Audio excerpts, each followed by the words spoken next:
ചോറിന് സൈഡായിട്ട് ദാ ഇതുപോലൊരു തേങ്ങാ ചമ്മന്തി ഉണ്ടെങ്കിൽ എത്ര പറ ചോറ് വേണമെങ്കിലും ഇരുന്ന് കഴിച്ചു കൂട്ടോ. അപ്പോൾ അത് റെഡിയാക്കി എടുക്കാനുണ്ട്. ആദ്യം തന്നെ കുറച്ച് വെളിച്ചെണ്ണ ചൂടായി കഴിയുമ്പോൾ വറ്റൽമുളക് 4-5 വറ്റൽമുളക് ദാ ഇതേപോലെ ഒന്നും കൂടി ചൂടാക്കി എടുക്കാം. ഇല്ലാന്നുണ്ടെങ്കിൽ ഈ കനലിൽ ചുട്ടെടുത്താലും മതിയാവും.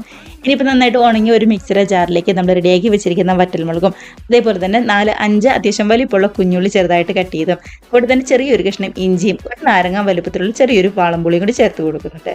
ഒരു തണ്ട് കറിവേപ്പിലയും അതേപോലെ തന്നെ മെയിൻ ചേരുവയായിട്ടുള്ള നമ്മുടെ തേങ്ങ ചിരകിയതും കൂടി ചേർത്ത് കൊടുക്കാം. 250 ml കപ്പിന് 1 കപ്പ് തേങ്ങ ചിരകിയത് ഞാനിവിടെ എടുത്തിട്ടുണ്ട് കേട്ടോ. ഇനി ആവശ്യത്തിന് ഉപ്പും അതേപോലെ തന്നെ കളറിന് വേണ്ടി കുറച്ച് മുളക് പൊടിയും കൂടി ചേർത്ത് എല്ലാം കൂടി നന്നായിട്ട് തന്നെ ഒന്നും കൂടി ഒതുക്കി അരച്ചെടുത്തുകൊണ്ട് വന്നാലുണ്ടല്ലോ ഒരു സൂപ്പർ ടേസ്റ്റുള്ള നമ്മുടെ തേങ്ങാ ചമ്മന്തി ഇവിടെ റെഡി ആയിട്ടുണ്ട്. ഒരുപാട് പേസ്റ്റ് പോലും ഒന്നും അരക്കരുത് കേട്ടോ. ദാ ഇതുപോലെ മതിയാവും.